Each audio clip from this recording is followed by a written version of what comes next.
Roger Kibbe was born on the 21st of May 1939.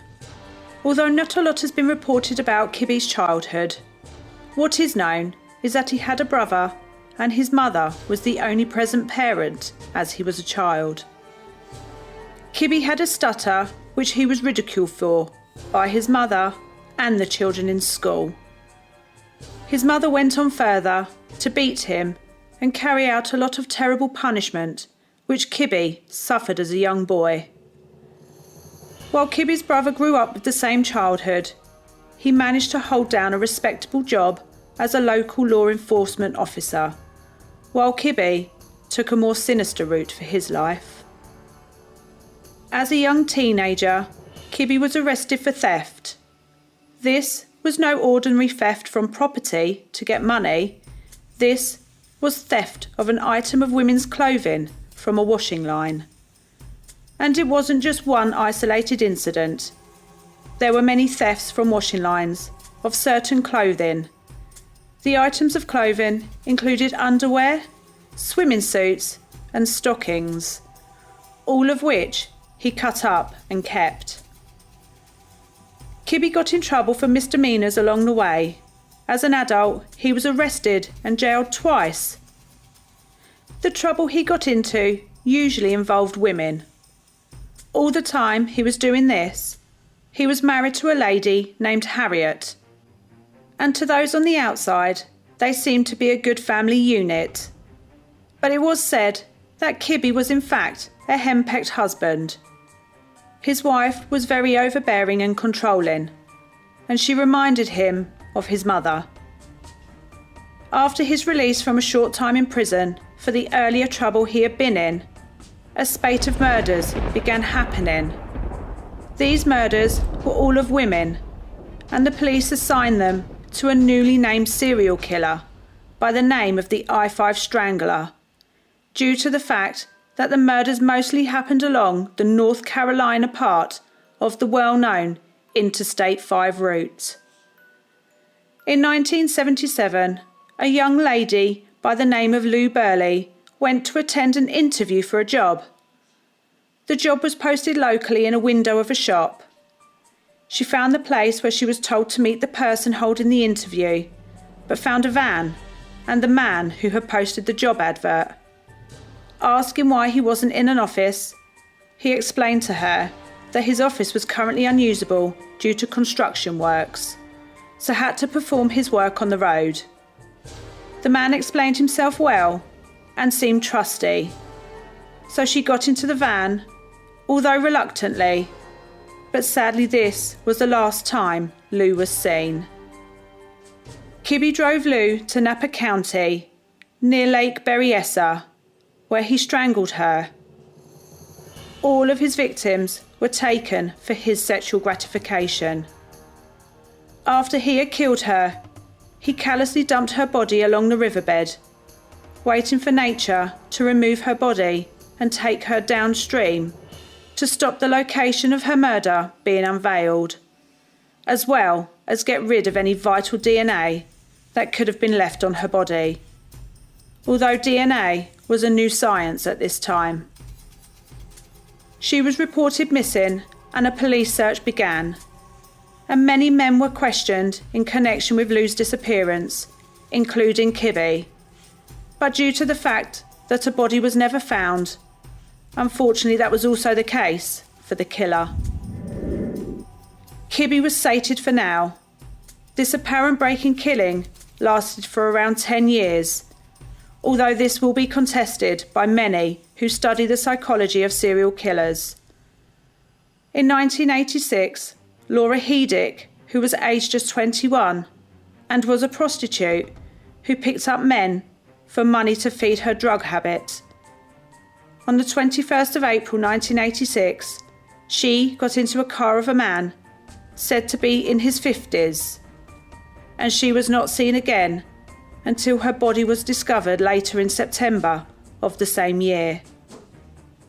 Her body was in a bad state of decomposition, but what was known that she had her top cut in a strange way before it was used to strangle her. This was now the reported start of the I-5 Strangler's reign of terror. Laura's body was found south of Sacramento. Kibbe didn't let the grass grow for too long, and this is another reason why a 10-year gap in killing will be disputed. He was back prowling the I-5 for his next victim, and didn't have to wait long. In early July, Barbara Scott was reported missing. Again, she was found along part of the I-5, this time close to Contra Costa County. Then, a short time after her murder, less than 2 weeks in fact, on the 15th of July, young 19-year-old Stephanie Brown was strangled with a cut-up item of her own clothing. The unique MO of the killer. And again, strange cuttings were made, this time on Stephanie's hair. She was found in a ditch by police. Police automatically knowing that this was another victim of the I-5 serial killer. A month had passed with the police searching intensely for the murderer of these young women, when they were alerted to another dead body of a woman. This time, it was Charmaine Sabra. She was named as the next I-5 murder victim. She had broken down in a car with her mother. A passerby offered help, and Charmaine got into the car with the man, who said there was only room for one of the women to get into the car to get help. And this was the last her mother saw of her, and anyone in fact, until 3 months later, when a local hunter found her remains. Again, she was assigned to the I-5 Strangler, as she had also been strangled. The police found that the common ground for these murders was the I-5. They began patrolling more often, and even putting female officers posing as prostitutes along it to try and capture this heinous man. The police had a rough description of the killer, as witnesses had seen the woman get into cars with a white man in his 50s with a big nose. During the police investigation, Kibbe was stopped on the roadside, and due to his resemblance to the I-5 Strangler, he was questioned, and his car was photographed. While being questioned, Kibbe admitted to police that he did pay for sex, and he also admitted that he may have been in contact with any number of these women. But due to there being no evidence against him, he was released and sent back on his way. Maybe this close call was enough to stop this man from killing any more. A few months had passed, and it was now the back end of 1986, when another victim was found. She was named as Catherine Kelly Quinones. Her body was discovered near Lake Berryessa, a place where another one of the I-5's earlier victim was also found. 1987 was the year where this man would be finally arrested, but not before another murder. Darcy Frankenpole was aged 17. She was also strangled, and her dead body was found near Lake Tahoe, very close to where Kibbe's police detective brother lived. Kibbe's brother had been told of the police investigation and the questioning of his brother, much to his shock. He stated to them that he believed that Kibbe was not their man, although he knew something may have not been right, as his brother had spent many hours asking the policeman about different laws and ways in which killers are connected to murders. Darcy's body was found to have some familiar fibres around her neck, these same fibres which were found on 3 other bodies, all assigned to the I-5 Strangler. In 1987, Kibbe was finally arrested. Before he was arrested, he admitted that he was involved in 4 of the killings to his wife. When questioned by her, asking him why he would do such a thing, his simple but callous reply was, "I don't know." After his arrest, his brother visited Kibbe while he was being held and asked him to admit to the killing of Darcy, as the evidence suggested that he was the right man. But not knowing that in fact this man was actually responsible for many more murders. But sadly, after a review, Kibbe could not be charged with murder at this time.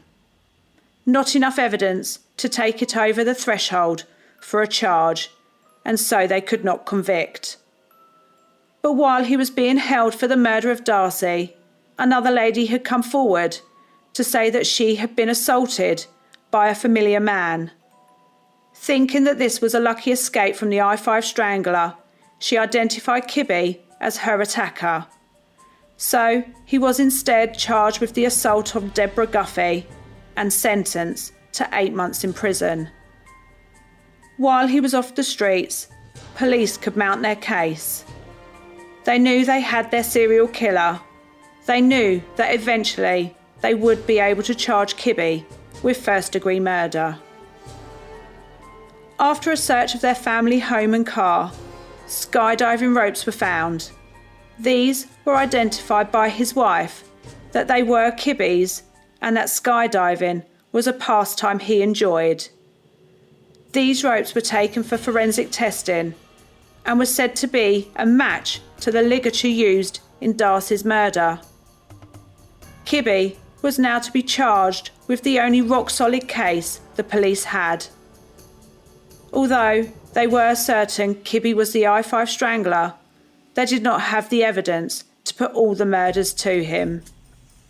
Instead, they used witness testimonies from people stating they saw Darcy get into his car, and also forensic evidence linked specks of paint from Kibbe's car, which were also found on Darcy's body. Finally, Kibbe could be sent down for a long time. On May the 12th, 1991, finally Kibbe was charged with the one count of first-degree murder and was given a 25-year to life prison sentence. Advances in DNA technology were being made, and in 2008, finally, Kibbe could now be charged with a further 6 counts of first-degree murder for Lou, Laura, Barbara, Stephanie, Charmaine and Catherine. After being made aware of the fact that he could now be facing the death penalty, Kibbe changed his plea and admitted his part in all of the I-5 Strangler murders so he could avoid the fate of capital punishment. Now, Kibbe's 25 years was increased to 6 consecutive life terms. While serving in Mule Creek State Prison in California, Kibbe agreed to help the police find the body of his very first victim, Lou Burley, who he murdered in 1977. He had them search Lake Berryessa with a fine-tooth comb, and eventually, after many searches of the area, a small fragment of bone was found and tested, and these tests concluded that the bone belonged to Lou. Eventually, Kibbe would be associated with all but one of the I-5 Strangler's victims. The only one who could not be assigned to him was that of Karen Finch. She was murdered by Kibbe. The police were sure of it. But as she had a different method of killing, other than his usual strangulation, she was in fact stabbed. The police couldn't put this as his murder, and also he did not confess to the murder of Karen. Kibbe remained in Mule Creek State Prison until the age of 81, when an incident occurred and the I-5 Strangler was in fact strangled himself while in his prison cell. This murder was said to be carried out by his cellmate Jason Boudreau. When asked about the reason for his killing, Boudreau claimed he killed Kibbe for the revenge, a form of vigilante. Although the letter he wrote to a newspaper after this confession stated he did it to get the cell to himself. Boudreau was already in prison serving a life sentence for first-degree murder. He is yet to be charged with another count of murder, that of Roger Kibbe, also known as the I-5 Strangler. The authorities had not seen it in the interest of the public to go forward with this charge. The question is, should confessing to multiple murders really stop you from facing the death penalty? Thank you so much for your continued support. Feel free to leave a comment, as we enjoy reading them. If you like the video, please hit the like button and subscribe if you want to hear more stories from Crime Busters.